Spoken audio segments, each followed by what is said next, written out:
হাসির রাজা, জ্ঞানের রাজা, রসিক রাজা। কি গো গিন্নি, এটা কিসের ফর্দ? কোনো অনুষ্ঠান হবে নাকি? বিয়ে হবে গো। বিয়ে? কার বিয়ে? ভগবান শিবের সাথে দেবী পার্বতীর বিয়ে। সামনে শিবরাত্রি, মনে নেই? হ্যাঁ, তা মনে আছে, কিন্তু এই ফর্দটা কি জন্য গিন্নি? আমি শিবরাত্রির দিন বিকেলে বাবার মাথায় দুধ ঢালতে যাব, তাই তোমাকে আগে থেকে লিখে দিলাম কি কি লাগবে। সব আগে আগে নিয়ে আসবে। হ্যাঁ, দেখি কি লেখা আছে। দুধ 1 সের, গঙ্গা জল, নারকেল, ঘি, মধু, দই, সন্দেশ, রসগোল্লা, আকন্দ ফুলের মালা, ধূপ, মোমবাতি, 108টা বেলপাতা, ধূত্র ফুল, নীলকণ্ঠ ফুল, লাল পাড় সাদা পাটের শাড়ি। ওরে বাবা, এত কিছু! হুম, এখন ওরে বাবারে মারে কিছু চলবে না, চলবে না। আর আগে থেকে লিখে দিয়েছি, আমি কোনো বায়না শুনবো না। হ্যাঁ, যদি না নিয়ে আসো তাহলে কিন্তু চলে যাব। হ্যাঁ, বলি, শিবরাত্রির দিন তো মেয়েরা বাবার মাথায় দুধ জল ঢালে বাবার মতন স্বামীর কামনায়। তা আমি তোমার স্বামী তো উপস্থিত, তাই এত কিছু। তোমার মঙ্গল কামনায় গো। তুমি আর বাড়তি কথা বলবে না, যা বলেছি সেদিন নিয়ে আসবে। হ্যাঁ, বেশ বেশ, ঠিক আছে বাবা, ঠিক আছে। তাহলে আমি এখনই যাই, সব দোকানে দোকানে বায়না করে আসি। সেদিন তো এইসব জিনিসের চাহিদা তুঙ্গে থাকে। হ্যাঁ, তা যাও, সেটাই বুদ্ধিমানের কাজ হবে। হ্যাঁ,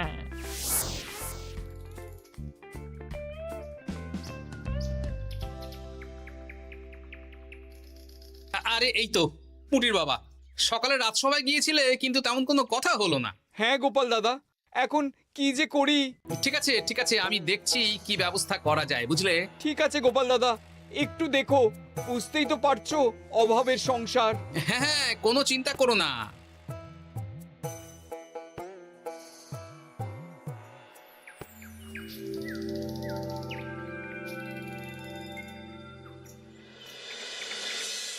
আচ্ছা, আজ তাহলে শিবরাত্রির আয়োজন নিয়ে আলোচনা হোক। মহারাজ, এসব নিয়ে আপনি চিন্তা করবেন কেন?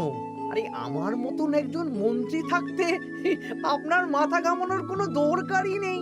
না না মহারাজ, একদম মন্ত্রী মশাইকে দায়িত্ব দেবেন না। উনি প্রত্যেকবার দায়িত্ব নিয়ে সব তালগোল করে দেন, আর সব শেষে বলেন আমার ভুল হয়ে গেছে, আমাকে ছেড়ে দিন। এই গোপাল, গোপাল, একদম বাজে কথা বলবে না। আমি এখন ভালো হয়ে গেছি। ভালো না কালো? মহারাজ মহারাজ, আপনি আমাকে দায়িত্ব দিন, আমি সব সামলে দেব। সব কাজ সবাই মিলে করলেই তো ভালো।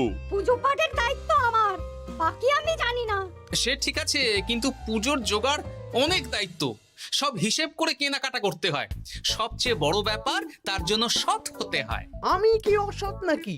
আমি সব দায়িত্ব নেব। না, আমি নেব। আমি নেব। আমি। আহ, চুপ চুপ, একদম চুপ। গোপাল দায়িত্ব নেবে না মন্ত্রী, সেটা তো বিচার করতে হবে। কিভাবে বিচার করবেন মহারাজ? হ্যাঁ, একটা বুদ্ধির পরীক্ষা নেওয়া হবে। আমি এখন গোপালের চেয়ে অনেক বুদ্ধিমান হয়ে গেছি। তাহলে তো ভালো, তুমি গোপালের বুদ্ধির পরীক্ষা নাও। যদি গোপাল জিতে যায় তাহলে গোপালই দায়িত্ব পাবে, নইলে তুমি। ঠিক আছে, আমি এক্ষুনি প্রশ্ন করছি। হ্যাঁ হ্যাঁ, করুন করুন। হ্যাঁ, এমন কি জিনিস যা তুমি যতই খাও পেট ভরবে না? বাবা, মন্ত্রী কি প্রশ্ন করলে! গোপাল, বলো বলো বলো।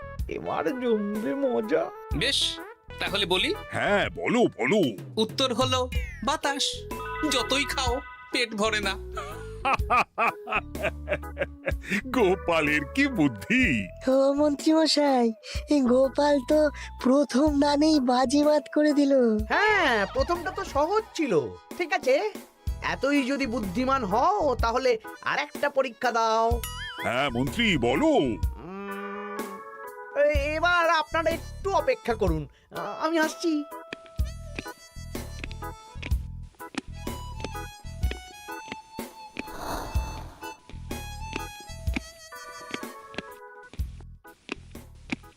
এই তো মন্ত্রী এসে গেছে, আবার হাতে একটা খাঁচা। এই নাও গোপাল, এই খাঁচায় একটি অদৃশ্য মুরগি আছে। তুমি যদি বুদ্ধিমান হও তবে এর মাংস রান্না করে আজ নৈশ ভোজে মহারাজকে খাওয়াতে হবে। যদি না পারো দায়িত্বের দও পাবে না। বেশ, তাহলে দিন, আমি রাতেই আসছি, রান্না করে নিয়ে আসছি। আপনারাও সবাই হাজির থাকবেন কিন্তু।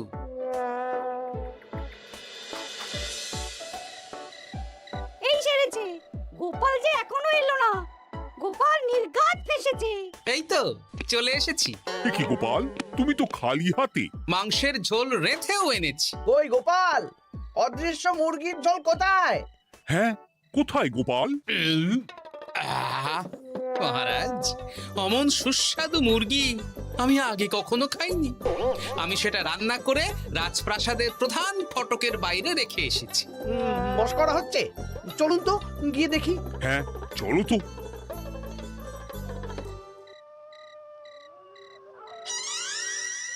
এ কি, এখানে তো কিছুই নেই, আমি তো দেখতে পাচ্ছি না। কই, আমরা তো কেউ কিছু দেখতেই পাচ্ছি না। কোথায় কোথায় মাংসের ঝোল? আরে মন্ত্রী মশাই, অদৃশ্য মুরগি রান্না করলে ঝোলটাও তো অদৃশ্যই হবে। আপনি দেখতে পাচ্ছেন না, মানে আপনার মনে পাপ আছে, নইলে আপনার চোখের সমস্যা। মহারাজ তো ঠিকই দেখতে পাচ্ছেন, তাই না মহারাজ? এই রে, গোপাল তো মোক্ষম জবাব দিয়েছে। হ্যাঁ হ্যাঁ, চমৎকার ঘ্রাণ বেরোচ্ছে। মন্ত্রী, তুমি দেখতে পাচ্ছ না কেন? ইয়ে না মানে ঠিক আছে ঠিক আছে, পাচ্ছি, দেখতে পাচ্ছি।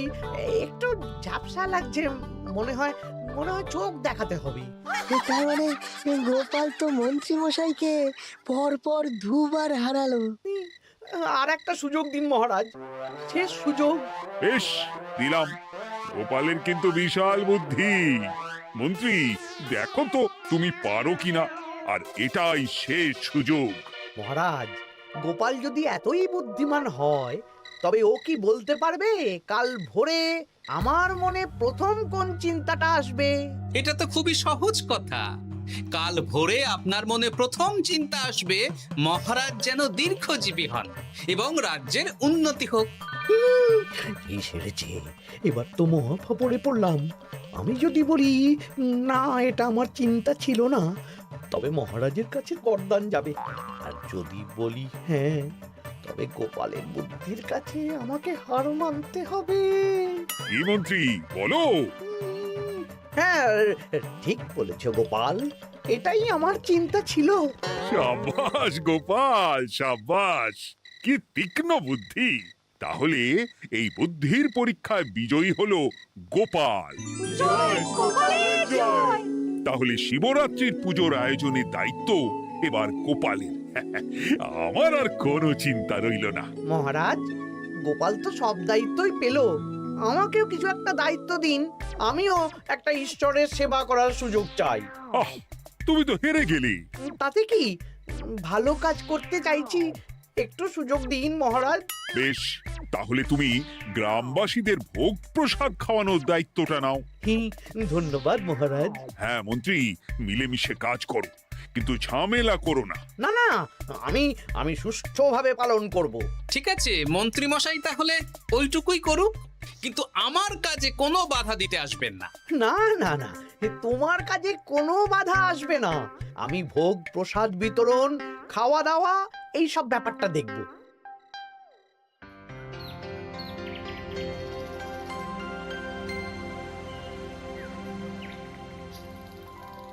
বলুন মন্ত্রীমশাই, সকাল সকাল ডেকে পাঠালেন।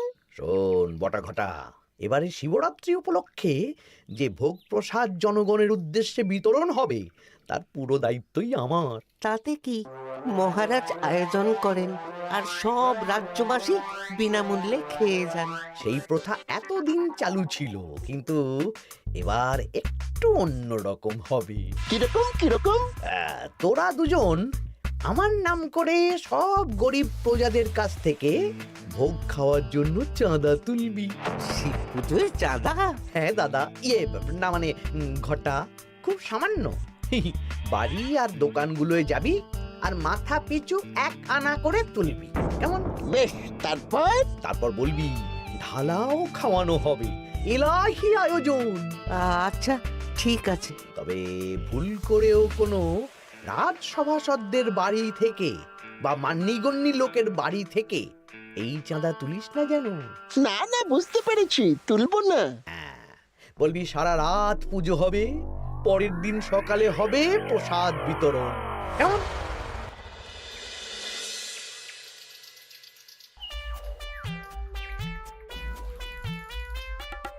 বলা, এবারে শিবরাত্রি উপলক্ষে যে পূজা হবে তার ভোগ প্রসাদ খাবে তো?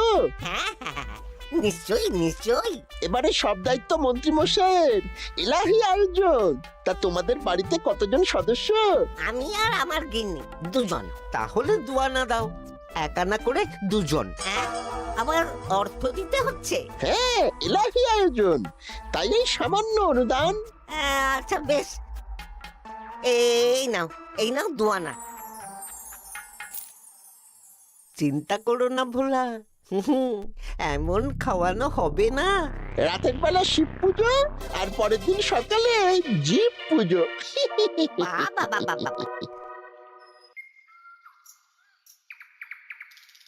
সব দোকানে দোকানে আমি যাচ্ছি, আর তুই লোকজনের বাড়ি বাড়ি যা। বেশ। রে, কত হলো? অনেক হয়েছে মন্ত্রী মশাই,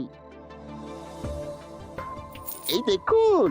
বাবা বাবা বাবা, এক আনা করে নিয়েই তো থলে ভরে গেছে। হ্যাঁ, এবার হবে মাছের তেলে মাছ ভাজা। মহারাজও ভোগের আয়োজনের জন্য আজকে মোহর দিয়ে দিয়েছেন। তার মানে তো আপনার মুনাফাই মুনাফা, লাভই লাভ। আমাদেরকেও কিছু দিন। দেব দেব, এখনো কাজ বাকি আছে।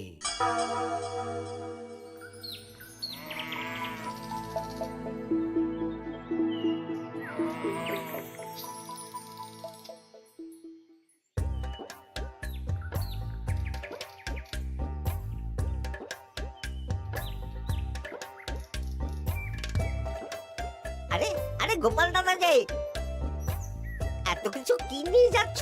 এই তো শিবরাত্রির পুজো উপলক্ষে দশকর্মার বাজার রাজবাড়ি নিয়ে যাচ্ছি। এবারে তো এলাহি ভোগের আয়োজন। রাতের বেলা শিব পুজো আর পরের দিন সকালে নাকি জীব পুজো। মন্ত্রী মশাই দায়িত্ব নিয়ে খাওয়াচ্ছেন। না না, খাওয়ার আয়োজন তো এমন কিছু নয়। আমি যতদূর জানি ওই খিচুড়ি, আলুর দম, ছেঁচড়া, পায়েস, চাটনি আর একটা করে মিষ্টি। আর যতদূর জানি এই ভোগ খাবার জন্য সব গ্রামবাসী থেকে মাথা পিছু এক আনা করে নিয়েছেন। হ্যাঁ, ভোগের প্রসাদ তো বিনামূল্যে। মন্ত্রীমশাই এক আনা করে মাথা পিছু নিয়েছেন? হ্যাঁ গো, এরকম তো কথা ছিল না। আচ্ছা আচ্ছা, আমি দেখছি কি করা যায়। দেখছি আমি দেখছি।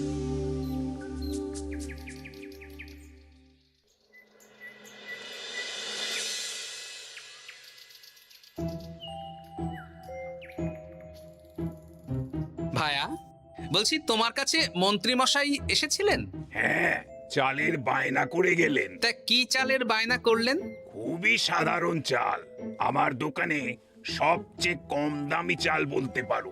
সে চাল তো আমি পুজোর দিন পাঠিয়ে দেব বলেছি। আচ্ছা, কেনাকাটার রসিদপত্র? না না, সেসব হয়নি, শেষে দেব। শোনো, মহারাজের আদেশ, মন্ত্রীমশাই যে চাল বলেছেন তার থেকে 5 গুণ উৎকৃষ্ট মানের চাল দেওয়া চাই। যে চাল রাজা বাদশারাও খুব কম খান, সবচেয়ে দামি চাল। আচ্ছা, আর ডাল? ওটাও 1 নম্বর মানের সোনামুখ দেবে। বেশ। মন্ত্রীমশাই যা যা বায়না দিয়েছেন পরিমাণ এক থাকবে, শুধু জিনিসপত্রের মান বাড়বে। ঠিক আছে? আচ্ছা ঠিক আছে। আর একথা মন্ত্রীমশাইকে জানানোর দরকার নেই, শুধু মোহরটা ওনার কাছ থেকে আদায় করে নিন। যেদিন খাওয়ানো হবে সেদিন বিকেলে যাবে, মানে শিবরাত্রির পরের দিন বিকেল। বেশ।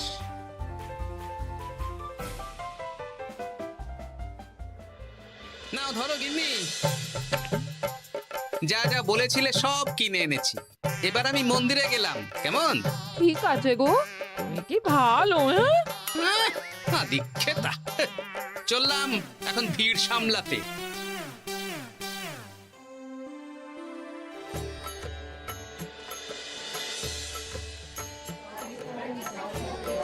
একটু সারিবদ্ধভাবে দাঁড়ান, আপনারও সুযোগ আসবে। বাবা কাউকে ফিরিয়ে দেবে না। দেখো মন্ত্রী, দেখো গোপাল কি সুন্দর ভিড় সামলাচ্ছে। ওকে তো এই জন্যই দায়িত্ব দেওয়া। হ্যাঁ তাই তো দেখছি। ওম নমঃ শিবায়। হে ভোলানাথ, দেবাদিদেব মহাদেব সকলের কল্যাণ করুন। জয় দেবাদিদেব মহাদেবের জয়। হে ভোলেনাথ মহেশ্বর, মঙ্গল করো বাবা। জয় বাবা ভোলাদেব মহেশ্বরের জয়। তা তোমার শরীর এখন কেমন? এই তো বেশ ভালো আছি। সবই তোমার জন্য। তুমি না সাহায্য করলে ওই ওষুধ আমার পেটেই পড়তো না। না না, আমি তো নিমিত্ত মাত্র, সবই মহাদেবের ইচ্ছে। জয় বাবা মহাদেবের জয়। চলি গো। কাল ভোগ খেতে তাড়াতাড়ি চলে এসো।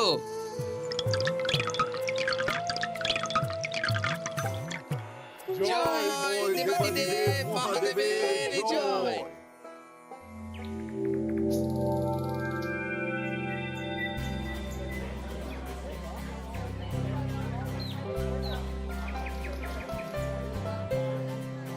সত্যি মন্ত্রী মশাইয়ের ভোগের প্রসাদ পেয়ে মনটা ভরে গেল। কি সুন্দর রান্না, আর খাবারের গুণমান কি ভালো। তার উপর রসগোল্লা কত বড় বড়। এত বড় রসগোল্লা খাওয়া তো দূর, বাবার জন্মে চোখেও দেখিনি।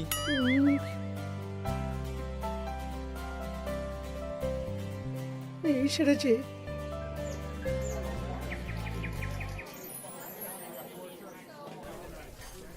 এই যে পাচক ঠাকুর, শোনো। বলুন মন্ত্রী মশাই, আজ আমি খুব খুশি। কেন? আপনি মহান। কেন? মানে আপনি যে চাল পাঠিয়েছেন সে চালে রান্না করা আমার স্বপ্ন ছিল।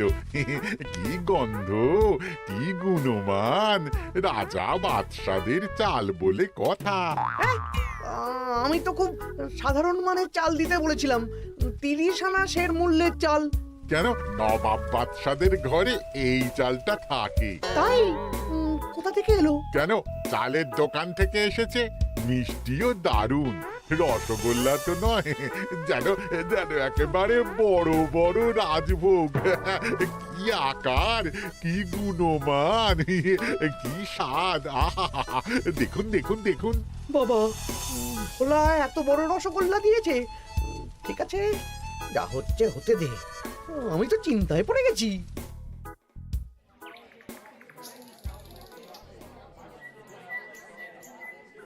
মন্ত্রী, তুমি কি করেছো? তোমার নামে তো সবাই সুখ্যাতি করছে। না না, এই আর কি। আমি যা অর্থ দিয়েছি এই আয়োজনের জন্য তো তার চেয়ে 5 গুণ বেশি মোহর লাগবে, কিন্তু তুমি কি করে করলে? মন্ত্রীমশাই সত্যিই ভালো হয়ে গেছেন। দেখো গোপাল, দেখো মন্ত্রী সত্যি বদলে গেছেন। সবই তো জনগণের সেবার জন্য। কে জানে বাবা, কি গড়বড় হয়ে গেল।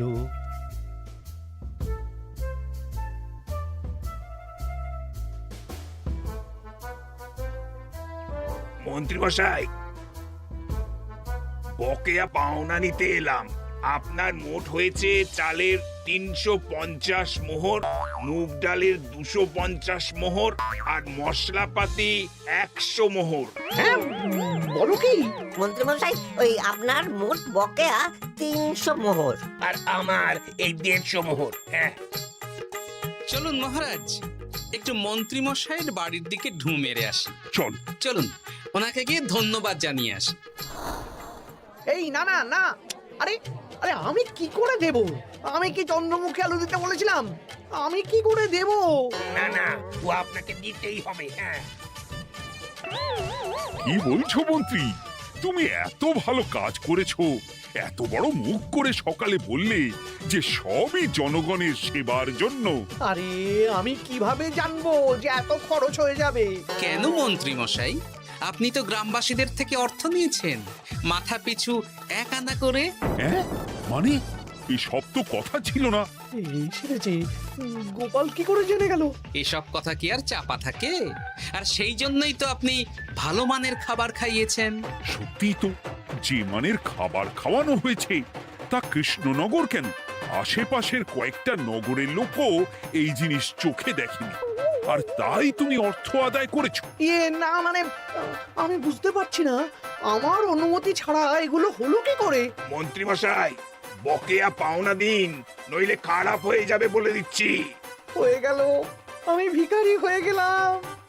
অগিন্নি, মোহরের থলেগুলো নিয়ে এসো, গয়নাগাটি নিয়ে এসো। আমাকে পথে বসিয়ে দিল। কে কে আমার এত বড় সর্বনাশ করলো? আমি মন্ত্রী মশাই, আমি। আপনি যখন চাঁদা তুলে ভালো খাওয়াতে চাইছেন, তাই সবচেয়ে ভালো খাওয়ানোর ব্যবস্থা করে দিলাম, তাও আবার আপনার ঘাড় ভেঙে। আমার সর্বনাশ হয়ে গেল।